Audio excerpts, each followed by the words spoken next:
फिर वहाँ से मैंने आईआईटी के बारे में जानना शुरू किया, यूट्यूब पे सर्च किया। मैं सोया भी नहीं था। होता है, कुछ रातें ऐसी जाती हैं कि आप नहीं सोते। मोबाइल चेंज करना एक बहुत अच्छा डिसीजन ना मिले। एक बार मेरा जो टेस्ट हुआ था उसमें मेरी रैंक कुछ 55 आ गई थी। थर्ड अटेम्प्ट में मेरे आए थे 208। मैंने देखा fourth attempt result. Hello everyone, welcome to my YouTube channel my journey and here I am with you Kanya Agarwal. तो आज मैं आपके सामने अपनी आईआईटी जेईई की स्टोरी शेयर करने वाला हूँ। So let's get started.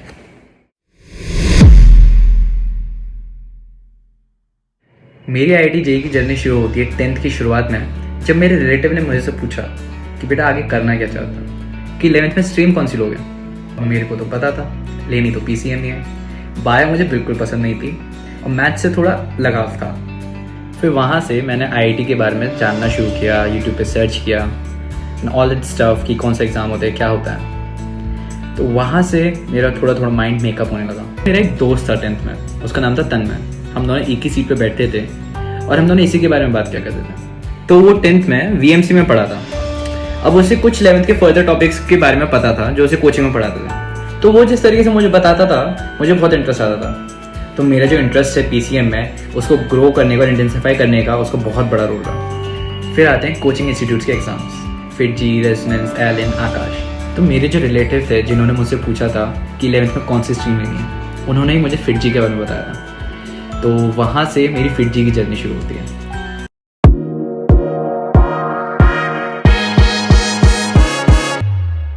FIITJEE के साल में 2 मेन टेस्ट होते हैं, पहला बिग बैंग और दूसरा एफटीआरई। मैंने पहले एग्जाम बिग बैंग के थ्रू ही अपना एडमिशन ले लिया था। तो आता है फिटजी का पहला दिन। एक ही क्लास हुई थी उस दिन और वो मैथ्स टीचर ने ली थी। वहाँ पे सिर्फ बच्चों का नाम पूछा, इंटरेक्शन किया और फिर पढ़ाना शुरू। हॉस्टल फिटजी से 2 किलोमीटर ही दूर था। लाइक फिटजी साउथ दिल्ली था कालू सराय पे और मेरा हॉस्टल था बेर सराय पे। फिर अगले दिन से फुल डे शुरू हो जाता है। Physics chemistry maths, physics chemistry maths, physics chemistry maths. मेरी हफ्ते में 5 दिन क्लास होती थी, सैटरडे संडे छुट्टी होती थी। तो फिर मैंने चुना फिटजी साउथ दिल्ली। वहाँ पे जो मैंने प्रोग्राम चुना था वो था पिनेकल इंटीग्रेटेड प्रोग्राम। अब जब वहाँ पे गया तो वहाँ पे मुझे पता चला कि मेरा सेकेंड बैच है। तो अब ढंग से पढ़ाई शुरू हो जाती है। फिजिक्स केमिस्ट्री मैथ्स तीनों का पहला चैप्टर शुरू हो चुका होता है। अब तीनों के पहले चैप्टर में थोड़ा टाइम दिया जाता है, लाइक 1 महीना काइनेमेटिक्स को लगा था, ऐसे ही शायद केमिस्ट्री मैथ्स।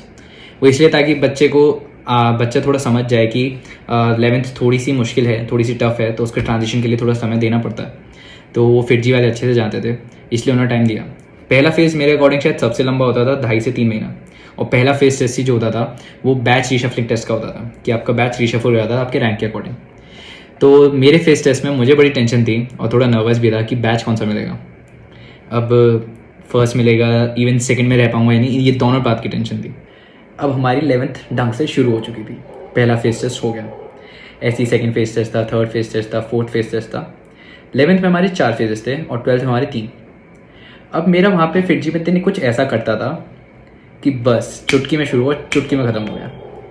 अब मैं सुबह उठा 7-7:15 बजे, 7:30 बजे की बस होती थी। बस पकड़ के पहुँचे फिटजी। फिटजी की क्लास शुरू होती 8:15 बजे, 8:15 से 2 बजे तक।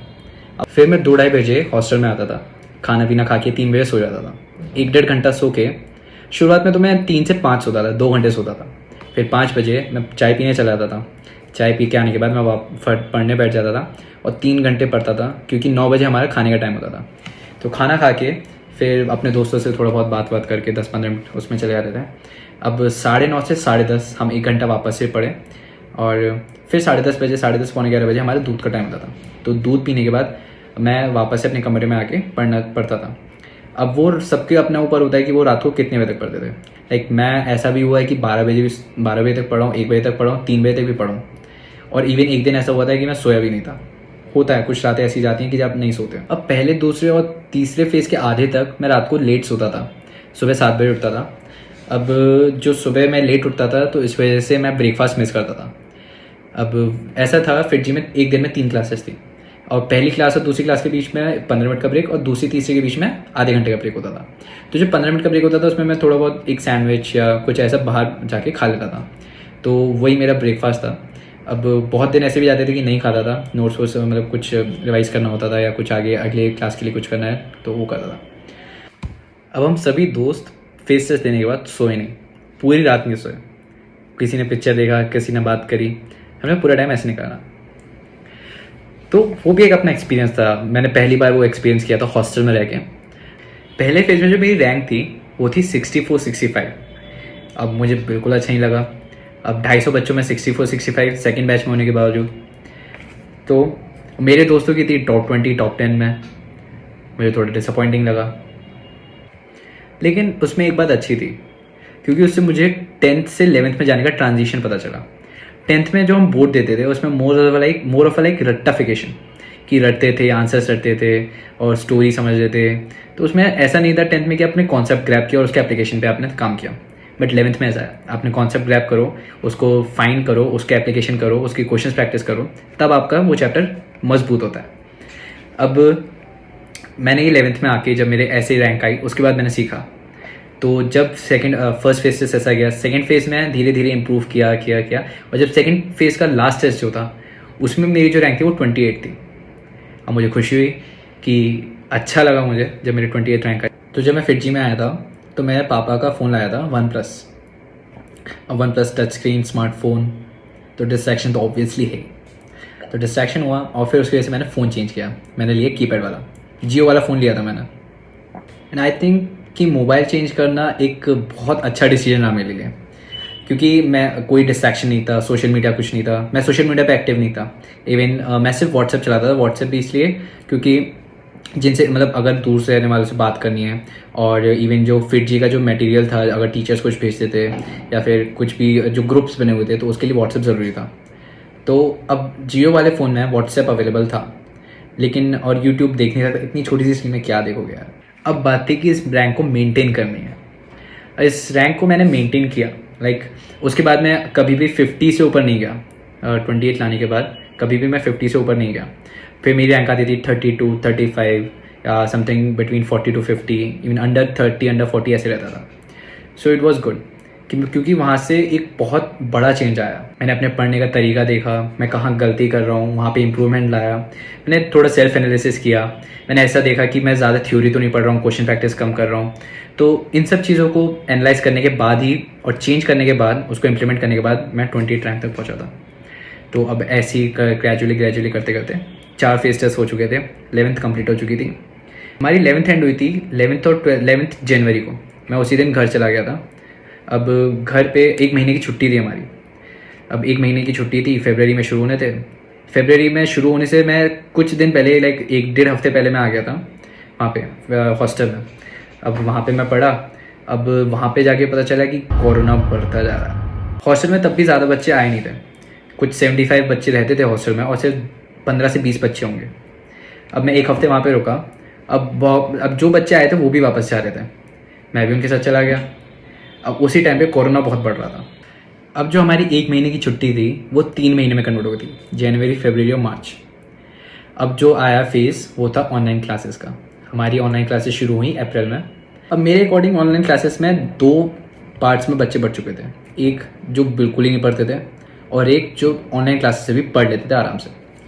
तो मैं कहूँगा कि मैं ऑनलाइन क्लासेस से पढ़ता था, क्योंकि अगर आप ध्यान लगाओ तो आपको ऑनलाइन क्लास में ऐसा मिलेगा कि आप बिल्कुल टीचर के फ्रंट में हो, कि जैसे क्लासेस होती हैं उसमें फर्स्ट बेंच सेकंड बेंच ऐसे करके।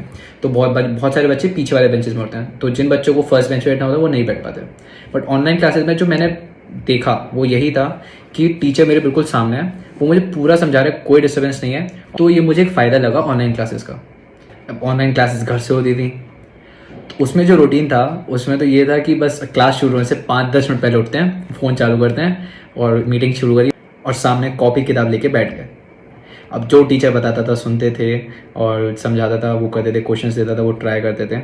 फिर अब उसमें जो है आंसर देने का भी एक तरीका था। उसमें क्या है, जैसे क्लास में आप हैंड रेस करते हो और फिर वो टीचर पूछते हैं कि आप बताओ। इसमें क्या था कि आप डायरेक्टली आंसर्स भेज सकते थे चैट्स में। तो चैट्स में आंसर भेजने का फ़ायदा ये था कि टीचर जो है एक बार में सबके देख के बता सकता था, कि वो देखता था नाम, और उसमें अगर सही होता था तो गनी सही आंसर, डैश गलत आंसर, आर्यन रॉन्ग आंसर, ध्रुव सही आंसर, ऐसे करके। फिर ऐसा ही शेड्यूल था कि पहले दूसरे क्लास के बीच में 15 मिनट का ब्रेक और दूसरा आधे घंटे का ब्रेक होता था। तो जो 15 मिनट का ब्रेक होता था उसमें मैं ब्रेकफास्ट करके आ जाता था, और जो दूसरा आधे घंटे का ब्रेक होता था उसमें मैं थोड़ा सो जाता था, नैप ले लेता था। फिर जब लास्ट क्लास ख़त्म हो जाती थी तो घर पे ही थे, फिर दोपहर का खाना खा के मैं थोड़ी देर सो गया, 1-1.5 घंटा सो गया, उसके बाद मैं वापस पढ़ने बैठता था। फिर मैं पढ़ता था। अब यहाँ पे जो टी का वैसा तो कुछ था नहीं, सेम शेड्यूल। तो जितनी देर पढ़ सकता था उतनी देर पढ़ता था, फिर रेस्ट ले लिया, फिर पढ़ा, फिर रेस्ट ले लिया, रात का खाना खाया, फिर पढ़ लिया और फिर रात को सो गया। तो यही शेड्यूल रहा था। अब मेरे को जो बहुत बड़ा डिफरेंस लगा वो था माहौल। फिटजी में एक अलग ही माहौल था। लाइक अब सब बच्चों के बीच में हो, सब आपके जैसे ही रूटीन फॉलो करते हैं, लाइक सेम और समथिंग, थोड़ा बहुत इधर उधर, और मतलब टॉपर्स के साथ हो, आपका एक वो कॉम्पिटिटिव एनवायरनमेंट है। बट घर पे ऐसा नहीं था। घर पे ऐसा फील ही नहीं होता था। घर पे आपने पढ़ा, आपने क्वेश्चंस प्रैक्टिस करी और फिर कुछ डाउट्स आए ग्रुप्स पे, आपने वो सॉल्व कर दिए, बस फिर आप टेस्ट आते हैं, आप टेस्ट देते हो। तो बहुत बार बीच में ऐसा भी होता था कि आपका इंटरेस्ट छूट जाता था। जैसे मेरा भी बीच में बहुत बार इंटरेस्ट छूटा, बट वापस से ट्रैक पे लाना पड़ता था कि क्योंकि टेस्ट में मार्क्स कम आ जाते थे, तो वापस से भाई करना तो है ही, रैंक मेंटेन करनी है। तो एक बार मेरा जो टेस्ट हुआ था उसमें मेरी रैंक कुछ 55 आ गई थी और मैं डर गया कि अब नहीं, बहुत मुश्किल से अंडर 40 अंडर 45 मेंटेन करिए, अब 50 से ऊपर नहीं। तब वापस से ट्रैक पे आया, वापस से पढ़ना शुरू किया। तो एक टाइम ऐसा भी था कि जिसमें मैं दिन में सुबह उठा और क्लासेस करी, फिर क्लासेस करने के बाद 3 घंटे मैथ्स को दिए, 3 घंटे फिजिक्स को दिए, 3 घंटे केमिस्ट्री को दिए। तो ऐसे 9 घंटे में अलग से पढ़ता था और प्लस 4 आवर्स जो होते थे वो क्लासेस के होते थे, तो टोटल 13 आवर्स हो जाते थे। जब मैं फिटजी में था 11th में, तब वहाँ पे रूटीनली टेस्ट होते रहते थे, तो उसका रिजल्ट आता रहता था, रैंक पता चलती थी। लेकिन जब लॉकडाउन हुआ तो लॉकडाउन के शायद पहले 1-1.5 महीने तो कोई टेस्ट नहीं हुआ। अब टीचर्स करा लेते थे, टीचर्स क्लास में देते थे। अब फिटजी अपने आप को ऑनलाइन ला रहा था, अपनी क्लासेस, अपने टेस्ट। उसने हमें एक टैबलेट दिया था 11th में, तो उसमें पहले असाइनमेंट्स आते थे। बट बाद में जब लॉकडाउन की वजह से उन्होंने ऑनलाइन क्लासेस जो शुरू करी, वो अब हम टैबलेट पे देखते थे, तो फिर अब टैबलेट का और ज़्यादा यूज़ होने लगा। अब ऐसे ही पढ़ते पढ़ते हमारी 12th भी लॉकडाउन में ख़त्म हो गई। नवंबर तक मुझे जहाँ तक याद है ख़त्म हो गई थी। और फिर उसके बाद हमें सेल्फ स्टडी के लिए करना था। हमारी क्लासेस होती थी, डाउट्स पूछते थे, कुछ टॉपिक अगर रह जाते तो हम वो भी पूछते थे। फिर फिटजी हमारे रिव्यू क्लासेस रखता था, उसमें हमें हर टॉपिक को वापस से रिव्यू कराया जाता था। जो भी हमने 2 साल में पढ़ा है वो टीचर हमें क्वेश्चंस के थ्रू रिव्यू कराते थे। तो धीरे धीरे करके अलग अलग कॉलेजेस के एग्जाम्स आने लगे थे। उसमें सबसे बड़ी शॉकिंग न्यूज़ ये थी कि जेई के अब 2 अटेम्प्ट से 4 अटेम्प्ट्स हो गए। अब सब लोग इसके प्रोज एंड कॉन्स ढूंढने लगे। फिर जब एग्जाम्स अप्रोच हुए तो उसमें सबसे अच्छी चीज़ जो होती है एग्जाम्स के टाइम पे करने के लिए वो होती है पास्ट ईयर पेपर्स। तो मैंने वही करे। मैं एक अरिहंत की बुक ले आया था, उसमें पास्ट ईयर पेपर्स की उनको सॉल्व करें, और एनटीए के ऐप में जो पेपर्स आते थे उनको सॉल्व करें। तो मेरे जो 2 मेन सोर्स थे वो यही थे। फिर जी अपने टेस्ट कराता रेगुलरली हर हफ्ते, तो वो भी देता था। बट जो मेन जो मैं हर रोज़ या हर ऑल्टरनेट डे जो मैं एग्जाम्स देता था वो यही थे, एनटीए के and past year papers. Practice करते करते पढ़ते पढ़ते जेई का आ जाता है पहला अटेम्प्ट। अब हम जाते हैं भाई, अपना अलीगढ़ में सेंटर है आईटीएम, वहाँ पे गए। थोड़ा थोड़ा नर्वस फील कर रहा था। उसमें मेन बात ये थी कि मेरा पेपर सुबह था और मैं सुबह नहीं उठता था। तो मैं पेपर के टाइम पे थोड़ी थोड़ी झपकी आ रही थी, बट किसी तरह मैनेज करके पेपर ठीक से दिया। पेपर आसान था, पेपर हमारा आसान था फरवरी का। तो जब रिज़ल्ट आया मेरी परसेंटाइल थी 96। अब जब मैंने सबसे बात करी, अपने दोस्तों से बात करी, कुछ के बहुत जो टॉपर्स थे उनके तो 99.5 99.7 ऐसे थे, और कुछ दोस्त ऐसे भी थे जिनका 95 94, बहुत सारे बच्चे ऐसे थे जिनके कम रह गए थे। उसका एक ही रीज़न था कि पेपर्स आसान आए थे, तो बहुत सारे बच्चों ने अच्छा प्रिपेयर करके और अच्छी प्रैक्टिस करके अपने नंबर लाए थे। सबको टेंशन, अब भाई दूसरा अटेम्प्ट में क्या होगा, वो तो 15 दिन बाद ही है। इसमें नहीं आया, 15 दिन बाद क्या होगा। अब फिर से उन 15 दिनों में सारे नोट्स रिवाइज करो और सब देखो, सारे फॉर्मूलाज देखो, एंड पास ईयर पेपर्स में जो मुश्किल क्वेश्चन थे उनको देखो। ऐसे करते करते वो 15 दिन भी निकल गए। अब आता है सेकेंड अटेम्प्ट भी इट वॉज नाइस, मैं कहूँगा अच्छा था। और वापस उस टाइम पे झपकी नहीं आई, उस टाइम पे दोपहर में था, और लेकिन मैं तब तक प्रिपेयर हो गया था सुबह के लिए। अब मैं सुबह उठता था, तो सुबह के एग्ज़ाम के लिए मैं प्रिपेयर था कि अगर कोई सा भी स्लॉट मिलेगा मैं कर दूंगा। अब दोपहर का स्लॉट मिला था इस बार, हम एग्ज़ाम दे के आए। इस बार थोड़ा कॉन्फिडेंस था कि अच्छे आएंगे, लाइक पिछली बार से अच्छे आएंगे। रिजल्ट आया, एक्सपेक्टेड से तो कम था, और जो यूट्यूब पे एनालिसिस करते हैं और कुछ टीचर से बात करके पता चला कि लाइक 99 या 99 के आसपास आ सकती है। लेकिन मेरी परसेंटाइल थी 98.4।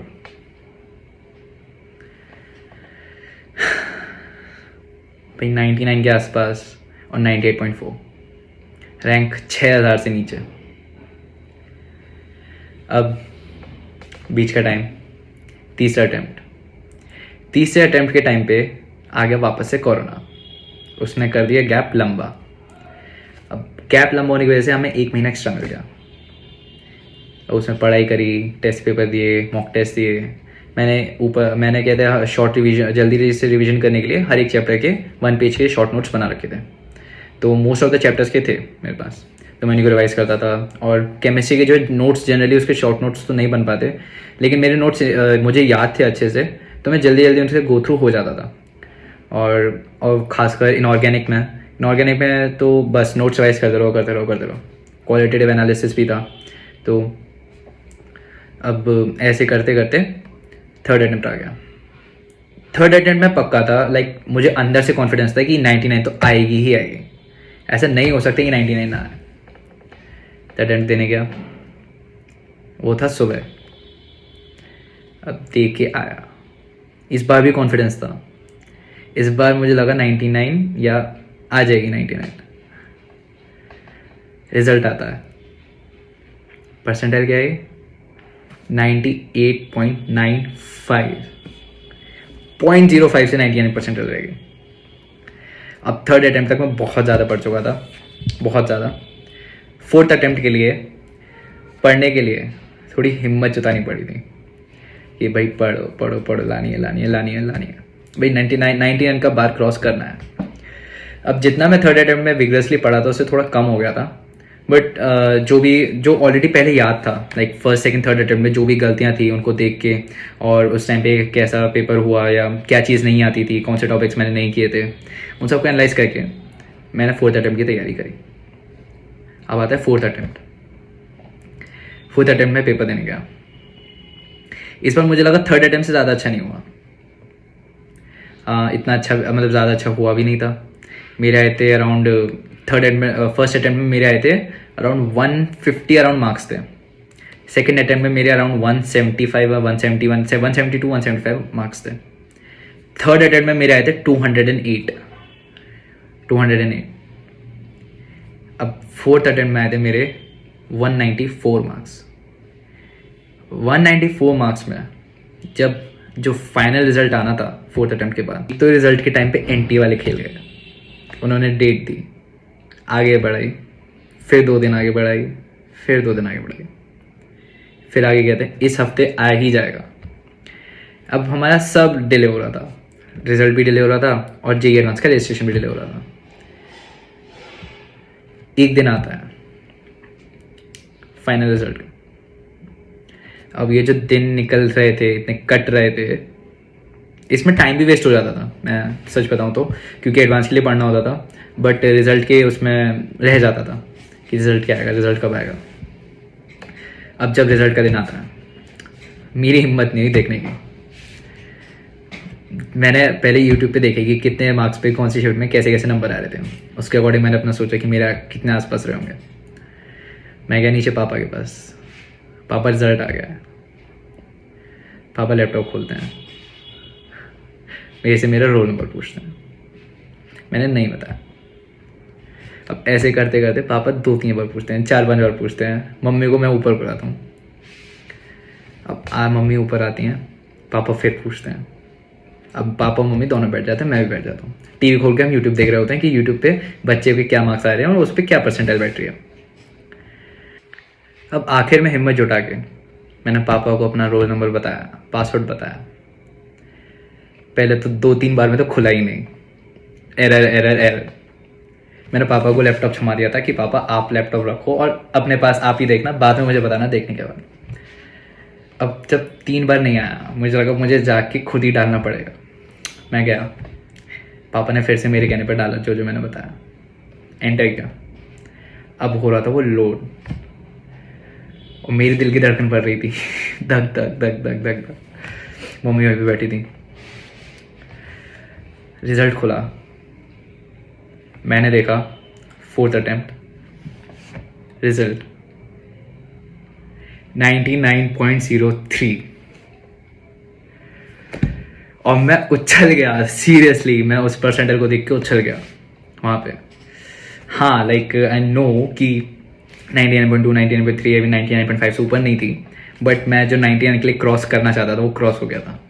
हाँ 194 मार्क्स पे 99 क्रॉस हो गया था मेरे पेपर में। अब मम्मी थोड़ी इमोशनल हो गई, ज़्यादा नहीं थोड़ी सी। पापा भी खुश हो गए कि एटलीस्ट 99 का परसेंटाइल बैरियर क्रॉस हो गया। अब नीचे घर पे भी सब खुश, बाबा भी थोड़े से इमोशनल हो गए थे, सब ने गले लगाया। अब किसी ने भी मेरे घर में लाइक मेरी मम्मी की साइड से पापा की साइड से इतना लेवल आज तक अचीव नहीं किया था 12th में। So I was the first one, तो एक अलग सी खुशी होती है। मैंने उस टाइम पे ये भी नहीं देखा परसेंटाइल के बाद कि मेरी रैंक क्या आई है।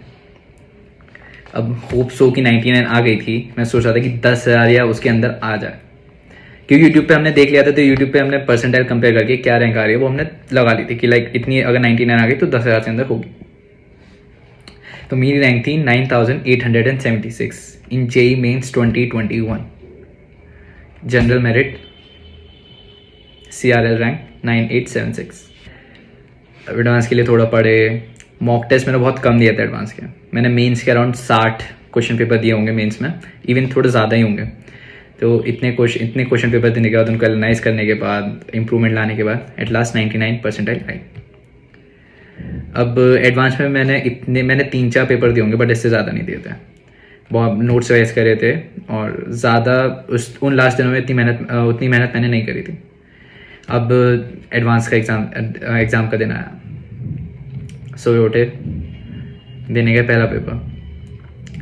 पहला पेपर हमें लगा कि डूएबल था, लाइक हो सकता है। उसको मैंने अटेम्प्ट करा, थोड़ा कॉन्फिडेंस आया कि हाँ अगर सेकंड पेपर भी ऐसा ही हुआ तो अच्छे आ सकते हैं, मार्क्स अच्छे आ सकते हैं और रैंक अच्छी आ सकती है। लेकिन सेकंड पेपर निकला टफ, ना फिजिक्स हो रही थी ना मैथ्स हो रही थी, केमिस्ट्री एक सहारा थी, करे तीनों। अब दूसरा पेपर देने के बाद आ रहे घर। अब एक मन में ये था कि पेपर एडवांस का दे के आ गया कि लाइक 2 साल पढ़ा था, 2.5 साल पढ़ा था, वो एट लास्ट जो एग्ज़ाम था वो मैं दे के आया। एक खुशी इस बात की। तो किस बात का था कि सेकंड पेपर मुश्किल आ गया, वो थोड़ी कसर रह गई वहाँ पे, तो वहाँ पे थोड़ा दुखी था। तो overall I was excited for further journey. तो आगे क्या होगा मैं उसके बारे में सोच रहा था। अब रिज़ल्ट आना था 15 अक्टूबर को। अब रिज़ल्ट का दिन आता है। अब मेरे मार्क्स पता चल गए थे, उससे पहले आंसर की निकली थी तो मार्क्स पता चल गए थे। अब मुझे लगा शायद इतने अच्छे मार्क्स नहीं है, तो 15 से 20,000 के बीच में रैंक आएगी या इवन शायद ज़्यादा हो सकती है। और आसपास ही निकली। जब रिज़ल्ट आया तो मैं शायद उतना एक्साइटेड नहीं था इसका जब मैं पेपर दे के आया था। तो जब मैंने रिज़ल्ट देखा तो मैंने खुद ही रिज़ल्ट देख लिया था। तो मेरी रैंक थी 14,700। हाँ तो 14,700 रैंक थी। तो मुझे लगा ठीक है, लाइक ओके, IIT तो नहीं मिलेगा, अच्छा IIT तो कोई सा नहीं मिलेगा। इवन लोअर IITs में, बहुत नीचे वाले IITs में बहुत लोअर ब्रांच मिलेगी, लाइक बायोटेक, बायोमेडिसिन ऐसी। तो 1-2 दिन, 3-4 दिन थोड़ा बुरा लगा, बट उसके बाद रिकवर तो होना था कि अब भाई आगे और भी है, और भी चीज़ें हैं, और भी चीज़ें एक्सप्लोर करनी है। एक जर्नी यहाँ पे ख़त्म होती है, एक लाइफ का phase, one of the most important phase जो कि मैंने अपने लिए चुना था 10th में, वो यहाँ पे आज एंड होता है। तो उस बात की एक खुशी थी। तो रिज़ल्ट के अगले दिन ही काउंसलिंग की रजिस्ट्रेशन शुरू हो गए थे। रजिस्ट्रेशन किया और अब जिस टाइम पे मैं वीडियो बना रहा हूँ तो अभी काउंसलिंग चल रही है एंड होप सो कि अच्छा कॉलेज मिलेगा। और अगर यहाँ कोई भी अपनी जेई की जर्नी शुरू करने वाला है या ऑलरेडी उसमें है 11th-12th में, तो आपको all the best and B focus, do hard work and smart work, क्योंकि दोनों ही ज़रूरी हैं। अगर आपकी कोई भी क्वेरी रहती है फिटजी को लेके या जेई एग्ज़ाम को लेके, या आप कुछ भी पूछना चाहते हो तो डू कमेंट एंड मैं आपको जवाब दूंगा। And if you like the video then do hit the like button and subscribe my channel.